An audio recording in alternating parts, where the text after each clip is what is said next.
వీళ్ళు ఇందిరాగాంధీ గారు బలైపోయిందని చెప్పి అంటున్నా. ఈ దేశ ఐక్యత కొరకు సమగ్రత కొరకు ప్రాణం త్యాగం చేసింది ఎవరే? కాంగ్రెస్ పార్టీ ఇందిరాగాంధీ అని చెప్పి అంటున్నాయి.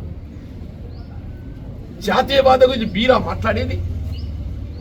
ఈ జాతి ఐక్యత కొరకు, భారతదేశ సమగ్రత కొరకు ఆనాడైనా ఈనాడైనా ఏనాడైనా బాధ్యతగా భావించేది కేవలం కాంగ్రెస్ పార్టీ మాత్రమే చెప్పిన మనం చూస్తాం చెప్పండి. సరే, ఎన్నికల్లో ఏమవుతుందో ప్రజలు చూడబోతున్నాం. మీ మొన్నటి శాసనసభ ఎన్నికల ప్రకటన సందర్భంగా ఎవరు కూడా ఊహించలే మళ్ళీ కేసీఆర్ మూడోసారి ముఖ్యమంత్రి. పత్రికలు కూడా ఘోషించినాయి కేసీఆర్ మూడోసారి ముఖ్యమంత్రి అని చెప్పని. దీని దగ్గర పడ్డాక తెలిసి వచ్చిందా కేసీఆర్ చతికిలబడ్డాడు. ఇలా మోడీ గారు కూడా చతికిలబడబోతుండని చెప్పి అంటారు. మోడీ గారు కూడా చతికిలబడ్డాడు. ముందు అక్కి బార్ 400 అన్నాడు, ఇప్పుడేమంటున్నాడు అక్కి బార్ 350 అంటాడు. నేనంటలేను, ఇది వాళ్ళేనే దించిండ్రు, 50 దించిండ్రు. ఒక్క వారం ఆగండి అక్కి బార్ 300 వస్తుంది, ఇంకో వారం ఆగండి 250 వస్తుంది, ఇంకో వారం 200 లోపలికి వస్తుంది.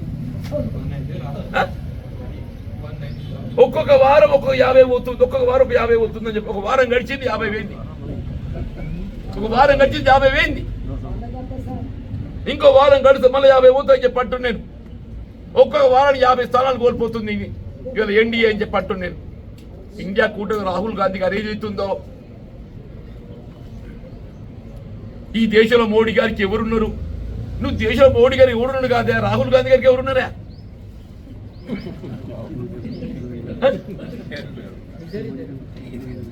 మోడీ గారికి అంబానీ అదాని ఉన్నారు. మోడీ గారికి ఎవరున్నారు? ఓ దిక్కు అంబానీ, ఇంకో దిక్కు అదాని, ఇద్దరు ఉన్నారు. భుజం శిరో భుజం అంబానీ అదాని. రాహుల్ గాంధీకి ఎవడున్నాడే? మన సబ్జెక్ట్ రద్దు చేసి ఇల్లు ఖాళీ చేపిస్తే ఏదైతుందో పక్క అడుక్కొని సోపదింటున్నాడు, అడుక్కొని సోపదింటున్నాడు అని చెప్పండి. బాబద్దమే రాహుల్ గాంధీ ఏది ఇస్తుందో ఆయన ఎన్నికల అఫిడవిట్ ఇవ్వండి, ఆయన ఎలక్షన్ అఫిడవిట్ ఇవ్వండి అని చెప్పంటాడు. ఆయనకి ఏముందో తెలిసి వస్తుంది. ఒక మోడీకి సంసారం లేదు, ఆయన తినేటోడే ఓడున్నాడు.